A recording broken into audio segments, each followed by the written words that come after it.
I request protocol to escort His Excellency and invite him to address the Assembly.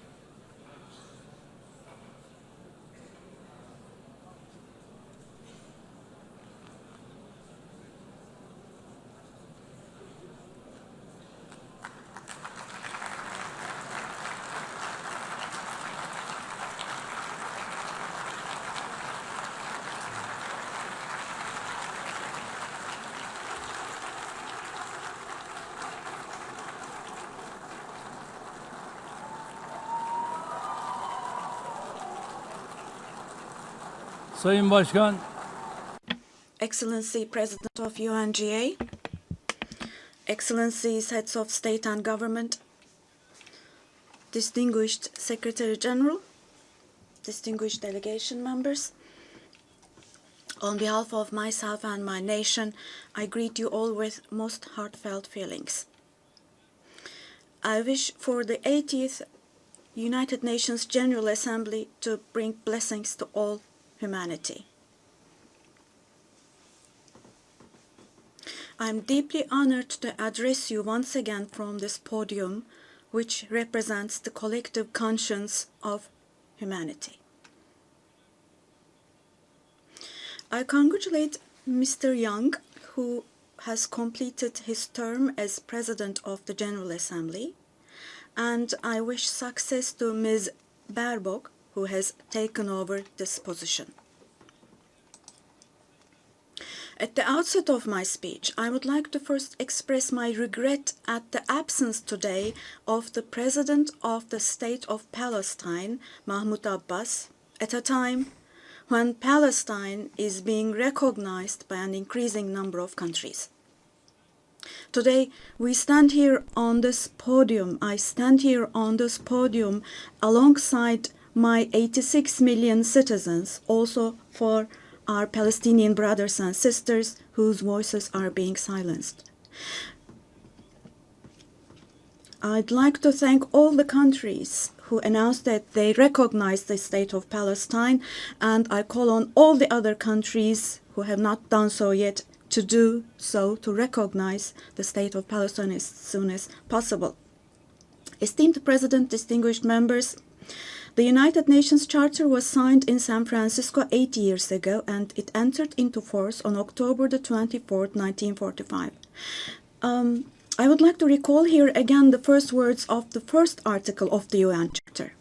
Quote, "The purpose of the United Nations is to maintain international peace and security," unquote. As we celebrate the 80th anniversary of the UN in this hall, grave events are unfolding in many parts of the world that cast a shadow over the very first words of the UN Charter's opening article.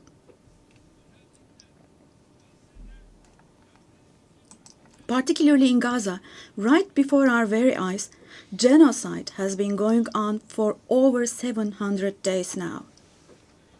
Even as we gather here, as we speak now, Israel is currently massacring civilians in Gaza.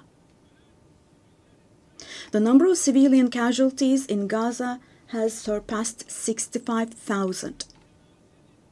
Unfortunately, the number of people who are still trapped under the rubble is not yet known, and more than 20,000 of those who died were children.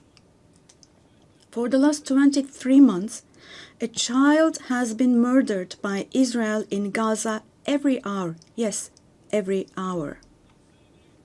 These are not just figures, dear friends. All of these, each one of these is a person, a human being, innocent people. People are now being killed not with weapons, but with the weapon of starvation.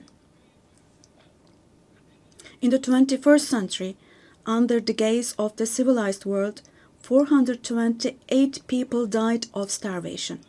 Out of those 428, 146 were children, and this number is increasing every day. Now, I will show you a photo, which is a picture from daily life in Gaza. The first photo, as you see, these are people. These are women with these cups that they are holding in their hands, cups and buckets. Just feel your conscience and answer the following question. Can we possibly have a reasonable reason for this brutality in 2025? But this shameful picture in Gaza has been unfolding and is being repeated every day for 23 months now.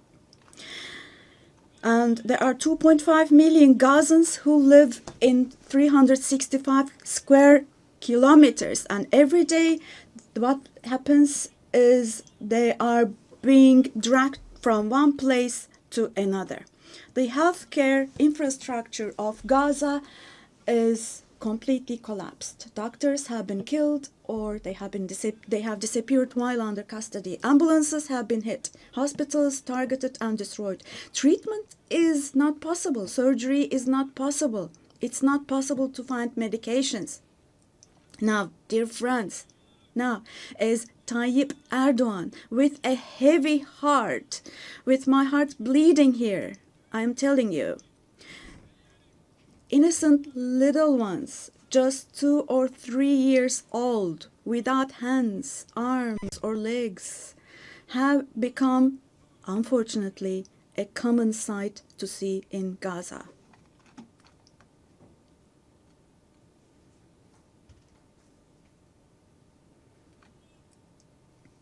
This one. What kind of a human conscience can possibly bear this? Possibly. How can one stay silent vis-a-vis this? In a world where children are dying of starvation and lack of medication, can we possibly have calm and peace? We all are parents. We have children or grandchildren who we dearly cherish. Here, say in America or in Europe, anywhere in the world, when a small rose thorn hurts a child's hand, the hearts of parents break. But in Gaza, children's hands, arms, and legs are being amputated without anesthesia. Now, I'm extremely sorry to say, but this represents the lowest point of humanity. Human history has not witnessed such bloodshed within the last century. All of this is happening before our very eyes. The genocide in Gaza is being broadcast live every moment through the media and social media. So far, Israel has deliberately killed 250 journalists working in national and international media in Gaza.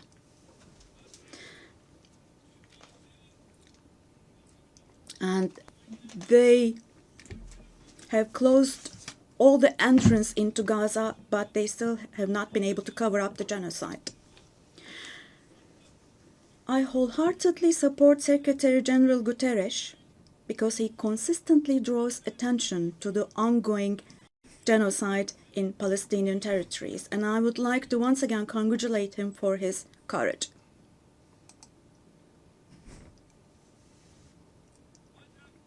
But the United Nations has not even been able to protect its own personnel in Gaza, unfortunately. In Gaza, 500 people rushing to help others have been killed.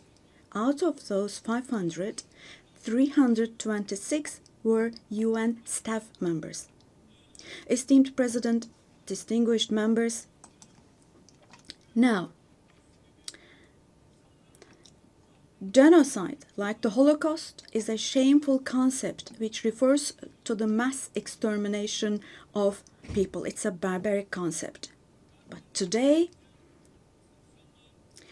it's not only people who are being killed in Gaza, mind you. animals are being targeted and killed in Gaza. In Gaza, agricultural land, gardens, trees, grass, century-old olive trees are being destroyed. In Gaza, water supplies are being destroyed and polluted. Buildings, homes, libraries, hospitals, schools, mosques, churches, and historical structures in Gaza are being deliberately destroyed. The soil of Gaza is being rendered useless for humans, for animals, and for plants. So now let me show you yet another photo. And let me ask you here, look at this photo. What could this photo here possibly have to do with security concerns? This is being against life, don't you think? Let me state this openly from this podium. There is no war in Gaza. We cannot possibly talk about the presence of two sides in Gaza. Because in Gaza, on one side, there is a regular army with the most modern, most lethal weapons, and on the other hand, there are innocent civilians, innocent children. This is not fight against terrorism. This is an occupation, deportation, exile, genocide, and life destruction, mass destruction policy carried out by invoking the events of October the 7th. Today, while Gaza is being destroyed under the pretext of Hamas, concurrently, simultaneously, the West Bank, where Hamas is not in power, is also being occupied step by step, and innocent civilians are being massacred through executions. Moreover, Israel is not limiting itself to Gaza and the West Bank only. By launching attacks on Syria, on Iran, Yemen, and Lebanon, Israel is also threatening regional peace. Just recently, an Israeli attack took place against a